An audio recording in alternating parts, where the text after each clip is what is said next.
Saudara-saudari dan anak-anak yang terkasih dalam Kristus, salam dari Novisiat SVD Kubur Ruteng Manggarai Flores NTT. Saya Pastor Freddy Jahadin SVD. Hari ini Rabu 26 Oktober 2022. Injil hari ini diambil dari Lukas bab 13 ayat 22 sampai 30. Kita diingatkan supaya harus menjadi murid Kristus yang luar biasa. Sebelum kita mendengarkan firman Tuhan dan merenungkannya, marilah kita berdoa memohon penerangan Roh Kudus. Dalam nama Bapa dan Putra dan Roh Kudus. Amin. Tuhan dan Allah kami, puji dan syukur kami haturkan kepadamu karena Engkau selalu mengingatkan kami akan suka duka menapaki jejakmu. Menjadi muridmu tidaklah mudah, tetapi tidak berarti tidak mungkin. Tuhan, bantulah kami, berilah kami kesabaran dan kekuatan dikala kami mengalami kesulitan, agar kami tetap sanggup berjalan menuju tujuan akhir perjalanan kami, yaitu bersatu dengan Dikau. Tuhan, utuslah Roh Kudus-Mu. Terangilah pikiran dan hati kami, agar sabdamu yang akan kami dengar dapat kami pahami dengan baik, dan isi pesanmu dapat kami hayati dan amalkan dalam hidup harian kami. Doa ini kami sampaikan dengan perantaraan Kristus Tuhan kami. Amin. Tuhan bersamamu dan bersama rohmu. Inilah Injil Yesus Kristus menurut Lukas. Dimuliakanlah Tuhan. Dalam perjalanannya ke Yerusalem, Yesus berkeliling dari kota ke kota dan dari desa ke desa sambil mengajar. Maka bertanyalah orang kepadanya, "Tuhan, sedikit sajakah orang yang diselamatkan?" Jawab Yesus kepada orang-orang di situ, "Berusahalah untuk masuk melalui pintu yang sempit itu. Sebab aku berkata kepadamu, banyak orang akan berusaha untuk masuk, tetapi tidak akan dapat. Jika tuan rumah telah bangkit dan menutup pintu, kalian akan berdiri di luar dan mengetok-ngetok pintu sambil berkata, 'Tuan, bukakan pintu bagi kami.' Tetapi dia akan berkata, 'Aku tidak tahu dari mana kalian datang.' Maka kalian akan berkata, 'Kami telah makan dan minum di hadapanmu, dan engkau telah mengajar di jalan-jalan kota kami.' Tetapi ia akan berkata, 'Aku tidak tahu dari mana kalian datang. Enyahlah daripadaku, hai kalian semua yang melakukan kejahatan.' Di sanalah akan terdapat ratap dan kertak gigi, apabila kalian melihat Abraham dan Ishak dan Yakub dan semua nabi ada di dalam kerajaan Allah. Tetapi kalian sendiri dicampakkan keluar, dan orang akan datang dari timur dan barat, dari utara dan selatan, dan mereka akan duduk makan di dalam kerajaan Allah. Ingatlah, ada orang terakhir yang akan menjadi terdahulu, dan ada orang terdahulu yang akan menjadi yang terakhir." Demikianlah sabda Tuhan.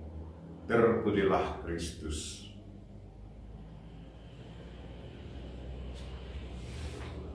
Saudara-saudari dan anak-anak yang terkasih dalam Kristus, tema renungan kita hari ini ialah jadilah murid Kristus yang luar biasa. Pada tanggal 26 Oktober 1942, seorang uskup misionaris Sabda Allah atau SVD, Uskup William Fineman SVD, asal Jerman, tetapi sudah menjadi warga negara Filipina, dibuang hidup-hidup sesudah disiksa oleh tentara Jepang ke dalam laut antara Pulau Verde dan Batangas, kota Batangas, kota di ujung selatan Pulau Luzon, Filipina. Ia berjuang membela masyarakat Filipina, khususnya kaum ibu yang diperlakukan secara kasar oleh tentara Jepang. Uskup Fineman sudah memilih jalan berbatu, jalan salib, jalan sempit menjadi martir demi hak asasi dan keadilan.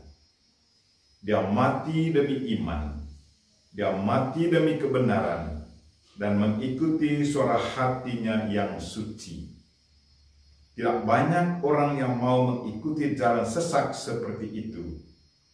Hanya orang yang setia akan pilihan hidup dan setia pada pimpinannya bisa dengan berani memilih pintu sempit dan siap menerima apa saja yang akan terjadi ke atas dirinya. Orang seperti Uskup Fineman sudah menjadi pengikut Kristus yang luar biasa. Demi iman dan kebenaran, ia menerima siksaan fisik dari tentara Jepang, tetapi jiwanya tetap alami kedamaian karena sanggup menerima semua penderitaan itu. Tentara Jepang boleh menyiksa tubuhnya yang fana, boleh membuangnya ke laut yang dalam, tetapi mereka tidak bisa menyiksa jiwanya. Jiwanya tetap hidup, dan kita percaya bahwa kini jiwa Uskup Fineman alami kebahagiaan kekal bersama Kristus di surga. Saudara-saudari dan anak-anak yang terkasih dalam Kristus, menjadi pengikut Kristus berarti harus selalu bersedia menghadapi tantangan besar dan siap sedia menderita. Itulah yang dialami dan dilalui oleh banyak martir, oleh banyak orang kudus, dan oleh banyak para pengikut Kristus. Yesus dalam Injilnya hari ini kembali mengingatkan kita, katanya, berusahalah untuk masuk melalui pintu yang sesak itu. Kalau pernyataan Kristus ini kita tafsirkan secara harafiah, kita bisa bayangkan suatu perjuangan berdesak-desak di pintu yang sesak agar bisa masuk ke dalam ruangan yang ditujui. Dalam pintu yang sesak itu, status kita tidak punya arti lagi.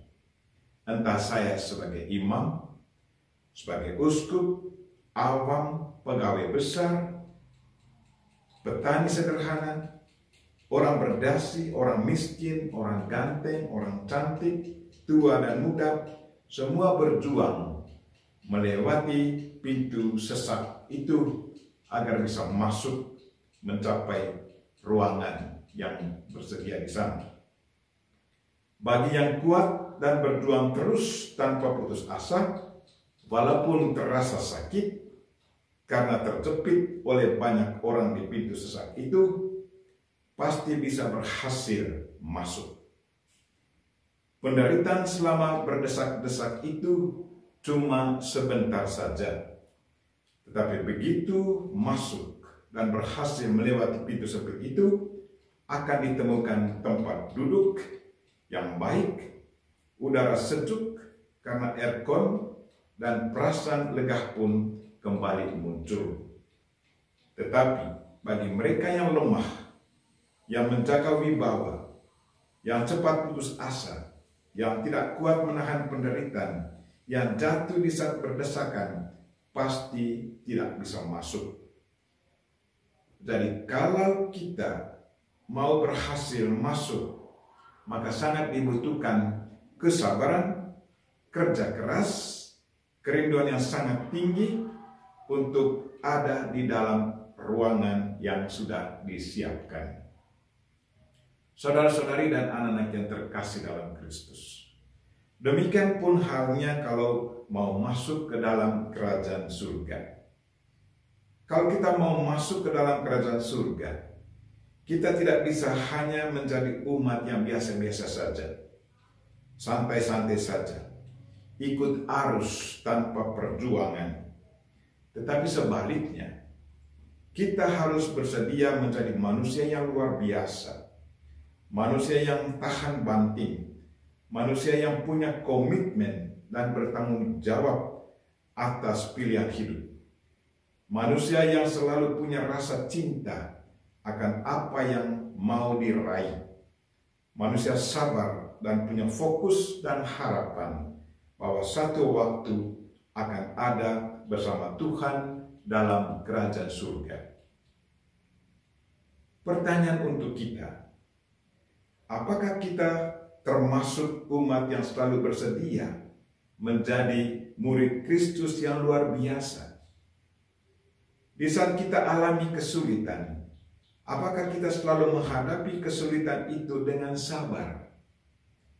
Sambil bekerja keras menghadapi kesulitan itu dan tetap percaya serta berharap bahwa di balik kesulitan itu ada sukacita yang akan kita raih, kita alami. Marilah saudara-saudari dan anak-anak yang terkasih, Yesus sendiri sudah melalui pintu sempit itu dan dia sudah alami kedamaian dan sukacita dalam kerajaan surga. Demikian pun para martir, orang kudus dan pengikut-pengikut Kristus yang setia, mereka pun sudah melewati pintu kecil itu dan mereka sudah berhasil. Yesus sudah melewati hari Jumat besar, hari ia disengsarakan, mati di kayu salib, tetapi pada hari Minggu ia bangkit dengan mulia membawa sukacita kepada para muridnya yang percaya kepadanya. Sebagai pengikut Kristus, murid-murid Kristus, kita harus selalu meminta bantuannya, bahwa bersama dia pasti kita sanggup melewati pintu yang sesak itu dengan sukses. Kita memohon Bunda Maria dan para kudus untuk senantiasa mendoakan kita agar kita pun sanggup melewati pintu sesak itu. Amin. Marilah kita mohon berkat Tuhan. Tuhan bersamamu dan bersama rohmu. Semoga saudara sekalian dan mereka-mereka yang kita doakan pada hari ini, secara khusus mereka yang sakit dan yang sungguh sangat membutuhkan doa-doa kita, dan segala aktivitas kita hari ini dilindungi, dibimbing, dan diberkati oleh Allah yang Maha Kuasa, Bapa dan Putra dan Roh Kudus. Amin.